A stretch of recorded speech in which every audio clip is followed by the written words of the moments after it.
finally, we're going to do some of Spinoza's ethics. Oh, I almost thought we weren't going to get there. All right, so, but I do think I should be able to get through propositions 1 through 14. It's not that many, 1 through 14.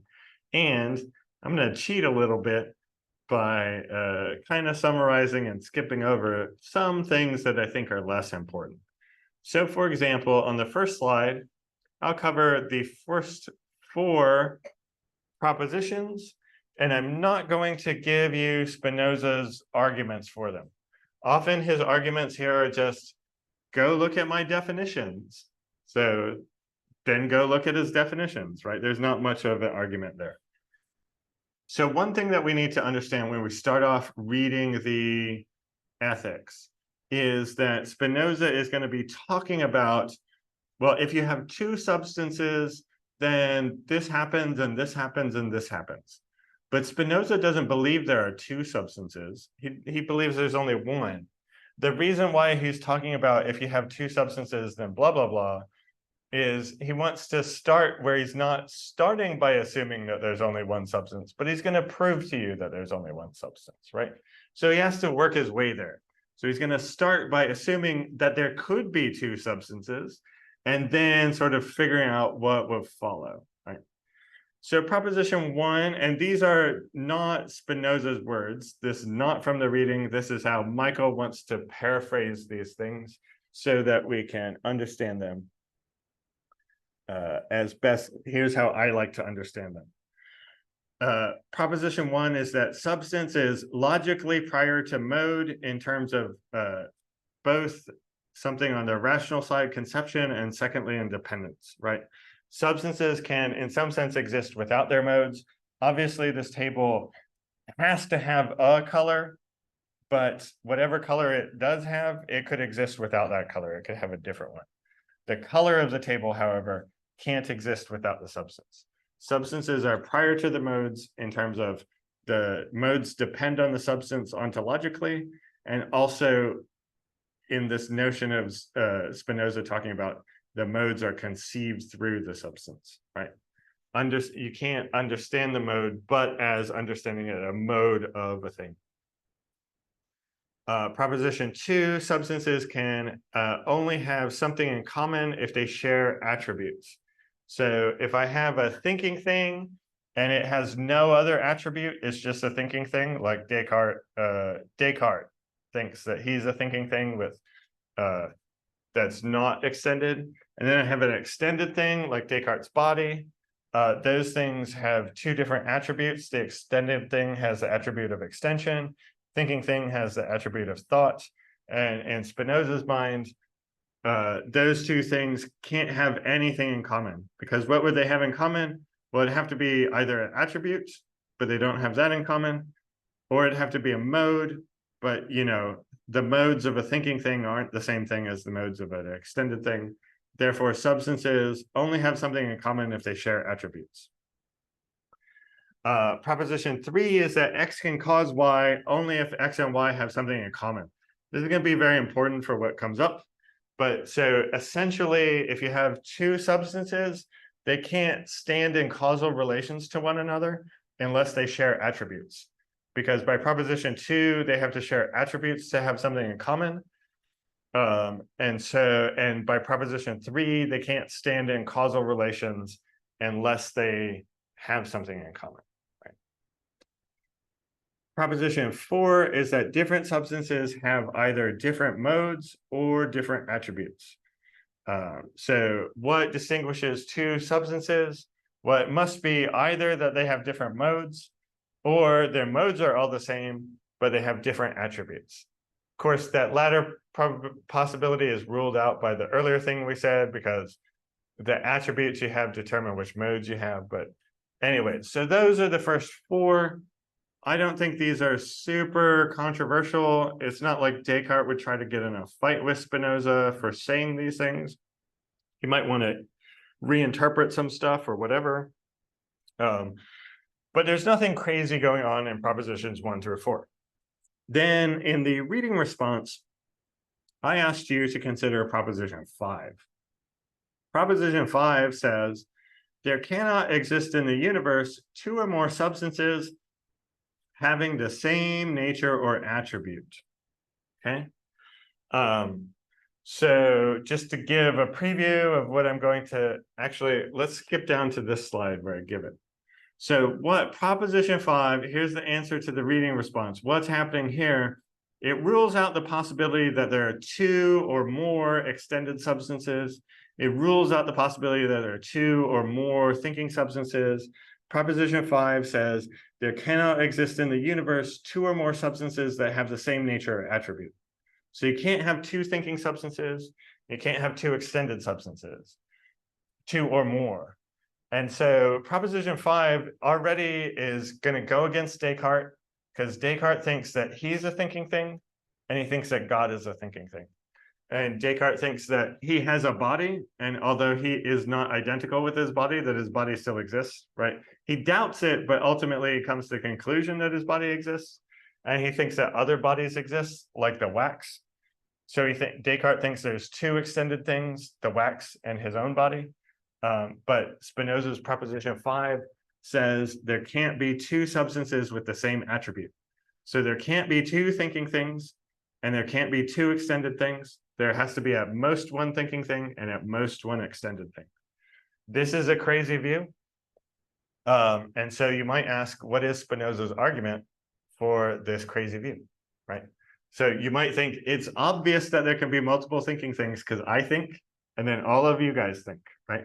It's obvious that there can be multiple extended things because here's the thing, and here's the thing, and here's the thing, right?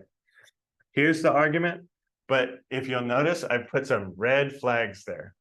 Red flag means Michael is concerned about the argument, right? So here's the argument. This is my paraphrase of it. This isn't in Spinoza's own words. So we say, okay, we're imagining that we have two substances, S1 and S2, and we're trying to find two substances that have the same, two distinct substances that have the same attribute. And we've already learned that if you're going to be different substances, you have to either be different because your modes are different or different because your attributes are different. So let's consider both directions. Let's consider we have two substances that are different, and they're different because they have different attributes. Two substances that are different, and they're different because they have different modes, right? Well, if we start and say we have two substances and they have different attributes, and that's why they're different, well, notice that that doesn't contradict the proposition 5, because we're saying two substances can't have the same attribute. So in that supposition, that the reason why these two things are different is because they have different attributes. Well, proposition 5 just says there can't be two with the same attribute. So that's one way to be different. You could be two different substances and just have different attributes, but that doesn't contradict proposition 5. Okay, what's another way you could have two different substances? Well, they have different modes. So they have the same attribute, but different modes. And then how does Spinoza argue against that? Well, he says substances are independent existence. They're conceived through themselves, not through their modes. So we can consider the table apart from its having the particular modes that it does. So it's brown, but I can imagine the table being green, right? It's still the same table. It's just it has different modes. I can think of the substance. I can think of the table. What color would it be good to make the table? There I'm thinking of the table, but I'm not thinking of a color that it is. I'm considering what colors to paint it, right? So if we say that substances can be conceived separately from their modes, in this second case, Spinoza says, well, let's imagine the substances separate from their modes. So we have two distinct substances, S1 and S2. And we imagine them separate from their modes because substances can be conceived through themselves. If they can be conceived through themselves, and we imagine them separately, and then we just look at the substances and not their modes, and we find that this substance is thinking substance, and this substance is thinking substance, then there's no longer anything that distinguishes them, so they must be the same. It's kind of like Leibniz's law of the indiscernibility of, or the identicality of indiscernibles, right? If you have two things and you can't tell it, there's no difference between them, then they must be the same. So Spinoza says, if I just consider two thinking substances apart from their modes, because substances can be conceived through themselves, so I just think about the two thinking substances, I see that there's no difference between them because this is just thinking substance and this one's just thinking substance. So there's no difference here, therefore they're the same thing. That's Spinoza's argument for why you can't have two substances with the same attribute. Now I put red flags there because I believe personally that this argument, that both lines of the argument fail. They both fail for the same reason. They both fail for a reason that you might not think of unless you were Spinoza. And that damns him a little bit more because he should have thought about it because he is Spinoza, right? And the problem is, imagine, here's a way to get around both horns of the dilemma. Imagine you have a substance that's actually two attributes, A1 and A2.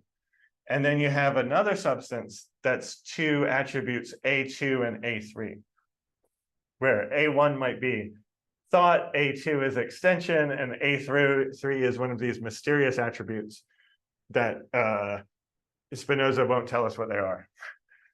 Okay, now in this case, we have, we're contradicting proposition 5 because we have two substances that share an attribute, but notice that they don't share all their attributes because S2 has attribute A3 and S1 does not, and S1 has attribute A1 and S2 does not.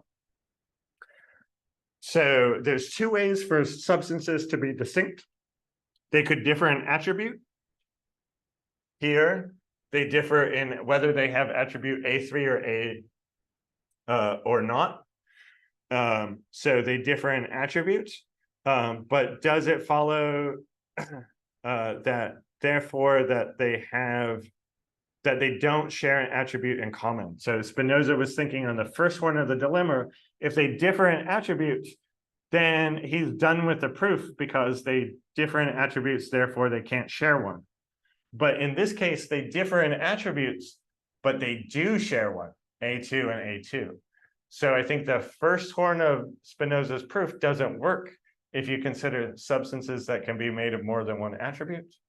And for the same reason, the second horn of Spinoza's argument doesn't work.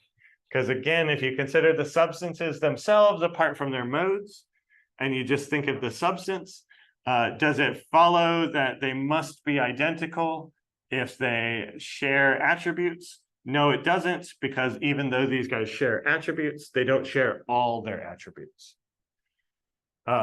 So I do think Spinoza goes entirely wrong right in proposition 5 in a way that might have fooled other people because other people aren't necessarily thinking substances can have multiple attributes. But Spinoza is the guy who thinks substances can have multiple attributes.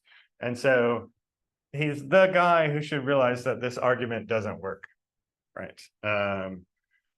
I was reading around, I saw some people say that this objection to Spinoza is from Leibniz, but I spent like 2 hours yesterday trying to find it in Leibniz and I could not. So maybe this argument that I just gave is from Leibniz.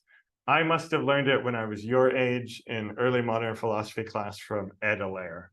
But I don't know where Allaire got it. He's so old, maybe he got it from Leibniz. But so that's proposition 5. Proposition 5, already pretty crazy. It's something Descartes would never accept because Descartes thinks he's a thinking substance and all other humans are thinking substances and God is a thinking substance. There are a bunch of different thinking substances. Descartes also thinks there's a bunch of different extended substances. Spinoza thinks he can prove that there can't possibly be different substances, different thinking substances or different extended substances. And he gives this argument, but I think the argument fails. All right, so that's proposition 5. When I was young, I definitely just was so mad at Spinoza and I hated reading it because if you start thinking he's wrong at proposition 5, you're like, well, how can the rest of it possibly be correct? If it's all like here's proofs based on the previous things, then why keep reading after we already know that he's wrong? I can't necessarily tell you not to be mad at Spinoza. Like I said, I was mad at Spinoza when I was young. But one way to think about it is this is just a method of presentation. Spinoza is presenting his ideas in this proof format. It doesn't mean his ideas are wrong just because he has bad arguments for them.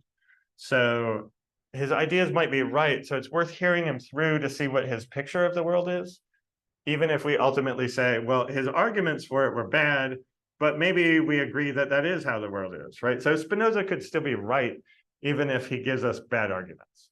So I do think his big project of making sure every proof rests on everything that comes before doesn't really work. But I mean, at least he was a bold sort of character who tried. He tried to make it work, right? All right. So proposition 6 through 8 are, well, let's just go through them. Proposition, once again, these are my paraphrases and not the exact ones you find in the reading. Substances can't produce other substances. Why? Because production, that is causation, requires things to have stuff in common. And as we just shown from proposition 5, no two substances have anything in common because no two substances share an attribute. So if we accept this proposition 5, proposition 6 follows that two substances can't stand in causal relations to one another. That'll be important for later.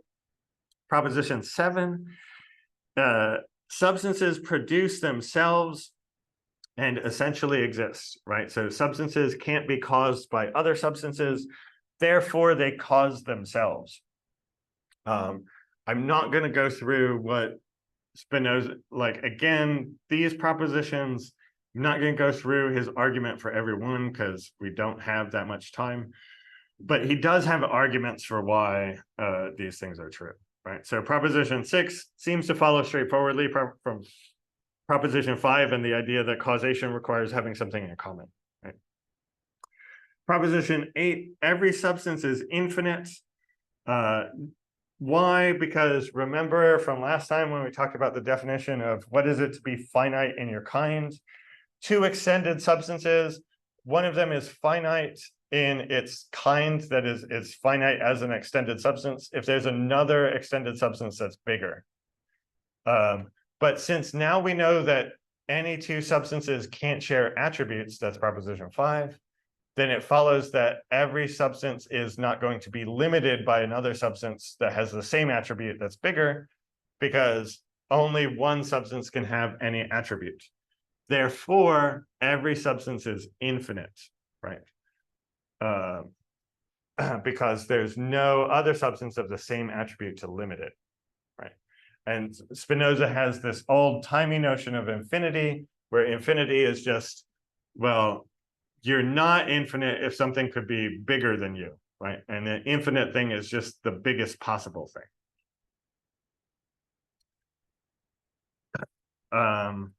Propositions 9 and 10. 9 is that you have more reality if you have more attributes. That's going to come up a little bit when we try to understand why Spinoza thinks God exists. So we'll get there. And then proposition 10, attributes are conceived through themselves. That I don't want to get too much into what Spinoza means by that, but I did want to get into this particular quote from his argument for proposition 10. He says, it is then far from an absurdity to ascribe several attributes to one substance. So first of all, usually when Spinoza is saying something like, it is not crazy, it's not absurd to say this, usually he's saying something like, Descartes said it's crazy to say this, but actually Descartes is wrong. So that's what Spinoza means here. He says, Descartes might try to convince you that substances can only have one attribute, like thinking or extension. actually, it's not absurd to think that substances can have more than one attribute. A substance's reality or being is in proportion to the number of its attributes. Consequently, an absolutely infinite being must necessarily be defined as consisting in infinite attributes. So he's kind of saying, hey, Descartes, I thought you believed in God. God is an infinite being.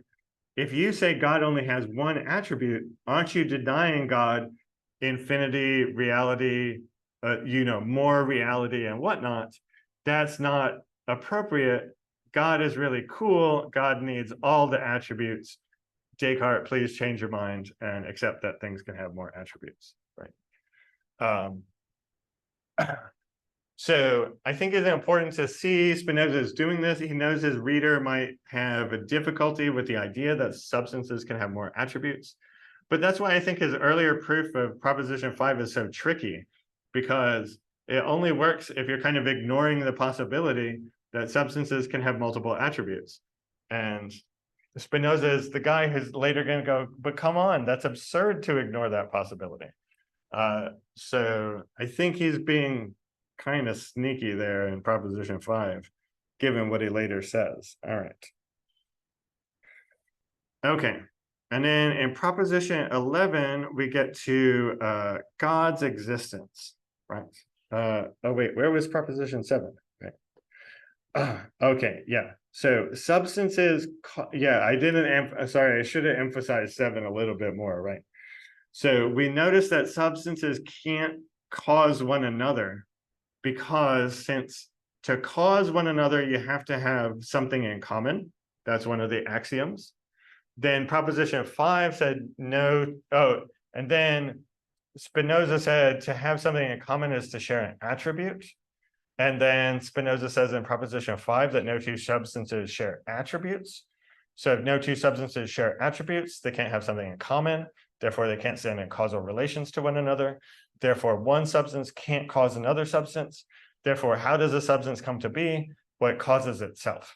So since every substance is self-caused, every substance essentially exists, right? It must exist, because remember, causation for Spinoza is this logical idea. It's like, if these two sides are the same, then these two angles must be the same. So causation is like, if you have the setup, you must have the conclusion. If you let go of the thing, it must fall.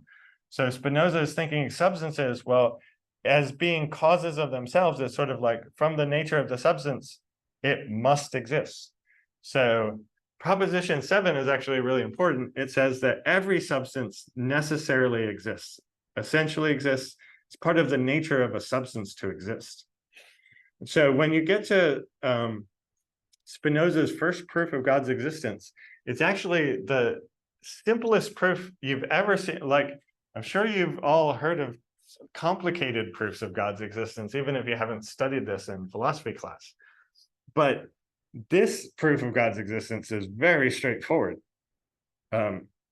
Here's my interpretation of it. Oh, wait, this isn't my interpretation. This is actually a quote from Spinoza, right? So proposition 11 is God or substance consisting of infinite attributes of which each expresses eternal and infinite essentiality necessarily exists. Why? Because by proposition 7, every substance necessarily exists. It's in the nature of substance to exist, therefore God exists. Right? God is a substance. That's part of the, if you look back at the definitions, God is defined as a substance who's infinite with all the attributes. So that's the definition of God, is God is a substance with all the attributes. So here's the proof that God exists. Every substance exists because substances cause themselves, right? Causation is logical, so it must follow through. So every substance must exist. God is a substance, therefore God exists. So Spinoza's first proof of God's existence is simply that God is a substance, so God must exist, right? So far, it might seem as though Spinoza is going to be caught saying that a bunch of other substances exist too. But we're going to see that Spinoza is going to argue that God exists necessarily, and also no other substances exist. So only God does, God's the only substance. This is why it winds up being the case that, yeah, Spinoza is this substance monist. He thinks there's only one substance. But Spinoza, after he gives his first proof of God's existence, which is very short, he just says, look at proposition 7. It says, it's in the nature of substance to exist. God's a substance, therefore God exists. So he gives his first proof of God's existence, and then he goes, well, maybe you don't believe me. I'll give you some more proofs of God's existence. And so then it gives you 2 other proofs of God's existence. Second is called the principle. Second is invokes what's called the principle of sufficient reason. Principle of sufficient reason says everything must have an explanation. So if something exists, there has to be an explanation for why it exists. If something doesn't exist, there has to be an explanation for why it doesn't exist, right? Nothing can just happen or not happen. There has to be an explanation for everything. So here's a quote from Spinoza. The first part encapsulates the principle of sufficient reason, and then a second is the conclusion. So of everything whatsoever, a cause or reason must be assigned, either for its existence or its non-existence. Everything needs an explanation. Follows therefrom that a thing necessarily exists if no cause or reason be granted which prevents its existence, right? If there's not a reason to not exist, then you exist, right? And the thing, and what Spinoza then points out is it can't be God's own essence that prevents his existence, because if you just look at the definition of God, there's nothing contradictory or nothing that suggests that God can't exist. So God's own essence itself doesn't prevent God from existing. So it can't be God's essence. So if God doesn't exist, it has to be something else that causes God not to exist. But the only way you can have causal relations with God is if you share something in common with God, because that's axiom 3 or whatever. So you have to share something in common with God in order to cause God to exist or not exist. But to have something in common with God, what is to share an attribute with God. But you can't share an attribute with God because proposition 5 says no 2 substances share attributes. So since nothing shares an attribute with God, nothing can cause God not to exist. So God doesn't cause God not to exist, because if you look at the definition of God, it's not contradictory. And then nothing else causes God not to exist. Therefore, God exists, right? So that's second proof. And then Spinoza goes, well, maybe you still don't believe me. Okay, I'll give you the third proof of God's existence. And then he goes, here's my third proof. And it's a quote from Spinoza: the potentiality of non-existence is a negation of power. And contrariwise, the potentiality of existence is a power, as is obvious. So he says, not existing sucks. Existing, cool. All right. If then that which necessarily exists is nothing but finite beings, so if the things that exist are tables and chairs and Descartes' body and Descartes' soul and those sorts of things, right? Just finite beings, limited beings, then those finite beings are more powerful than an infinite being. Why? Because the infinite being, God, doesn't exist, but the finite beings do exist. Therefore, finite beings are more powerful than an infinite being, but that's silly. An infinite being is the most powerful thing. In fact, if we looked at, what was it? Number 7, proposition, proposition 9, more reality equals more attributes. Okay, that's not about power. I was wrong. Anyways, so the idea is supposed to be, if God didn't exist, then obviously some things do exist. We can look around the world and we know some stuff exists. So if God doesn't exist, then there's some stuff that does. The stuff that does is therefore more powerful than God. It's better than God. It's cooler than God, because it exists and God doesn't. But obviously God is the coolest thing, so God must exist. And so that's the third proof. And what I say here is compare Anselm, because this is an ontological proof of God's existence. It says, just conceptually speaking, since God is the most perfect, there can't be conceived anything that's more powerful than God, And if finite beings existed when God didn't exist, then the finite beings would be more powerful than God. Therefore, finite beings, therefore God must exist. Right? So those are Spinoza's 3 proofs of God's existence. Only one is mainline in the chain of demonstrations and proofs. That's the one that just says it's in the nature of a substance to exist. God's a substance, therefore God exists. Right? You might think, Michael, we're running out of time, but we're not, because proposition 12 and 13, I don't care about. Right? So proposition 12 says, both of these are about whether substances are divisible. I don't really care about the argument that substances aren't divisible. So I'm going to skip those. They're not important for proposition 14. Proposition 14, so 11 is where Spinoza proves that God exists. Proves, right? And then 14 is where Spinoza argues that God is the only substance that exists. And this is, I put it here, this is what I call the squeezing out proof. God squeezes out all other substances. So how does this proof work? It says, well, God has infinite attributes. And what does infinite attributes mean? It means all the attributes, right? There's no attribute that God lacks. So we know that God exists. We know that God has all the attributes. And by proposition 5, we know that no 2 substances share attributes. So if no 2 substances share attributes, then another substance can't come into being like a thinking substance that is only a thinking substance with no other attributes. Because if it came into being, it would share the attribute of thought with God. And proposition 5 says no 2 substances share attributes. Therefore, just, like Descartes' own thinking soul can't be a thing that exists in addition to God, because it would share an attribute with God, and no 2 substances share attributes. So this is the sense in which God's existence squeezes out all other substances, because any substance that could come to be, you say, well, God should be compatible with this other substance existing. And then Spinoza would go, wait, no, what attributes does that substance have? Oh, well, it shares those attributes with God. Only one substance can have any particular attribute.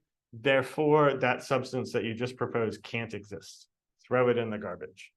And so this is Spinoza's ultimate argument that not only does God exist, God being an infinite thing with all the attributes, but no other substance exists. Only God exists, right?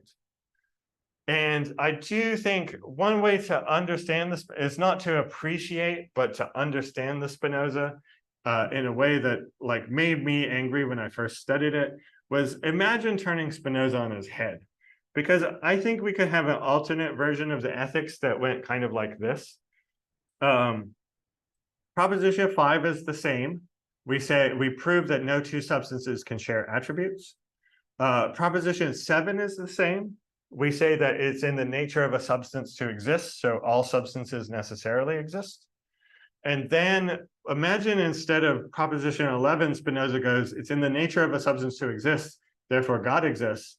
That Spinoza says it's in the nature of a substance to exist, therefore I, Spinoza, the thinking substance, necessarily exist, right? And so imagine proposition 11 was, instead of a proof of God's existence, it was a proof of Spinoza's existence as a thinking substance, right? And as just an example, he could have put, imagine that this piece of wax, this extended substance exists. It must exist because it's in the nature of a substance to exist. But then from proposition 11, you could then argue that God is impossible. Because if no 2 substances can share attributes, and I know that I have a extended substance here, then if God were to exist, God has all the attributes, God would share the attribute with the substance. That would be impossible because no 2 substances can share attributes. Therefore, God can't exist, right? So that's one way. I think Spinoza could have rewritten the ethics in order to prove that God can't exist, right? He could just use proposition 11 to prove that some other substance exists. And then from his earlier propositions that 2 substances can't share attributes, show that God therefore can't exist, right? So what's my view on that? My view on that is, yeah, Spinoza's arguments are sometimes, just in my view, kind of infuriating, right? Like, they seem very, sophistical, right? They seem like they're tricks of some sort. And it does seem like you can reorder and rejigger things so that you could get the trick to come out in a different direction if you were just clever enough, right? I'm sure Spinoza would have stuff to say about this, right? He's already given us some methods to say this. He could say, well, look, if we have other substances competing against God. So honestly, what's going on here is that Proposition 11 says some substance necessarily exists, and then it starts competing with the existence of every other substance that could share attributes with it. And so if God exists, then he squeezes out everything else. But if something else exists, then it squeezes out God. So the question is, which of the substances does exist? And obviously Spinoza is going to go, what's the most perfect one, right? It has to be God exists, because God's like cooler and has more reality and has more. We couldn't have just finite things existing, because then this non-existing substance of God would be, less powerful than the finite things, and that's incoherent. So it's not that Spinoza doesn't have anything to say about turning his arguments on their head. It's just like, I don't think all those additional things he has to say aren't part of his definitions and axioms. So he can't really like say those things legitimately. Those are just other arguments that he pulls out of his butt and says, well, here's another reason why this can't be that way, right? But I don't think in the ethics he kind of really explains why it's God that gets to exist and squeeze out everything else, rather than, this battery that gets to exist and then squeezes out God's existence, right? Cool. So I only got 4 minutes left, which in a way is good, because I thought of last night about spending several more hours writing more PowerPoint slides, and then I was like, Michael, you're an idiot, you'll never get further on. But I just want to say a little bit about Spinoza's broader picture. So we've looked through propositions 1 through 14. That's the most that'll show up on the exam. But I want to give you some of the general picture of Spinoza. Right. So just because his proofs, I think I was being mean when I wrote this, and I said his proofs are stupid and bad, and I put his proofs in quote marks.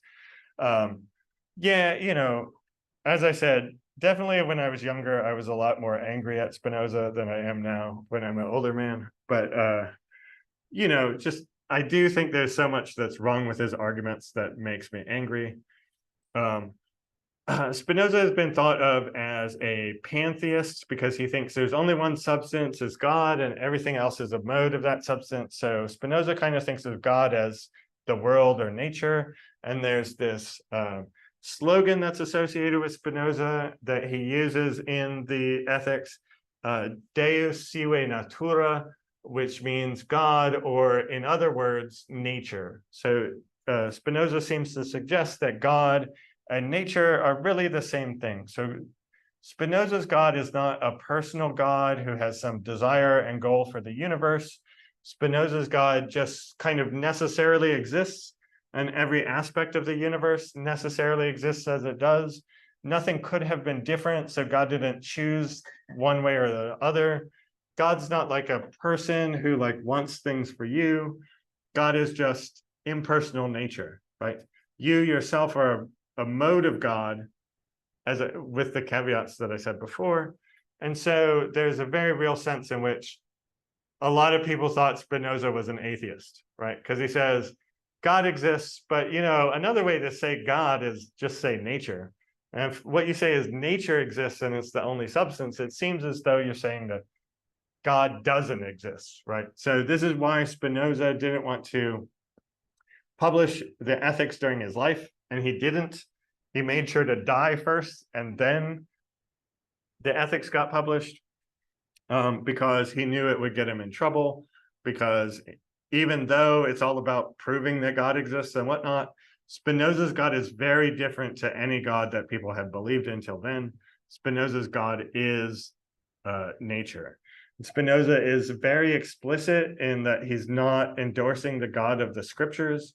He says, when scripture says that God becomes angry with sinners and that he is a judge who finds out about man's actions, makes decisions about them, passes sentence, it is speaking in a human way and according to the accepted opinions of the common people, because its intent is to not to teach anyone philosophy.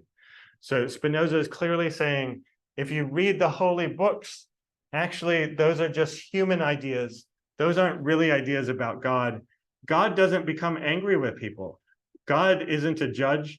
God doesn't find out about the things that you do, right? God doesn't make decisions about what happens, and he doesn't pass sentence on you, because God is just nature, and you existing in the world is just you being a part of God's nature. So this very personal God, especially from the Christian understanding of things, is something that Spinoza explicitly rejects. He does not believe in that God. Subsequently, the German Romantics came to see Spinoza as somebody who was not atheistic, but very religious. So Heinrich Heine says, only malice or lack of judgment could describe Spinoza's teaching as atheistic. No one has ever expressed himself more sublimely about divinity than Spinoza, because it seems to be, I guess this is the quote that I really wanted to give. It was from Maimon. He says, it's hard to fathom how Spinoza's system could have been made out to be atheistic, since the two systems are diametrically opposed. The atheist system denies the existence of God. Spinoza's denies the existence of the world. All that there is God on Spinoza's system. Thus, Spinoza's system should really be called acosmism. Spinoza doesn't believe in the world, he believes just in God.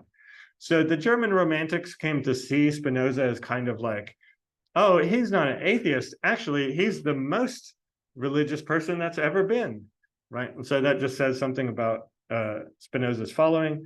And then following on to the present day, I will quit soon. I realize I'm a minute over my time. But we saw these quotes last time. Later thinkers, it's unsurprising that Einstein, who was German, and Jewish, came to have sympathies towards Spinoza's God. Einstein says, I believe in Spinoza's God who reveals himself in the harmony of all that exists, not in a God who concerns himself with the fate and the doings of mankind. We just saw Spinoza say, I don't think God learns of your actions and passes judgment on them, right? That's a human idea. That's not a philosophical idea. So Einstein says he believes in God. He just believes in God that's like the one that Spinoza says. And then Einstein also says Spinoza is the greatest of modern philosophers because he's the first philosopher who deals with the soul and the body as one, not as two separate things. And what I was going to do there is use that quote to lead into my discussion of Spinoza and the mind and the body. But obviously we're out of time, so I can't do that. But thank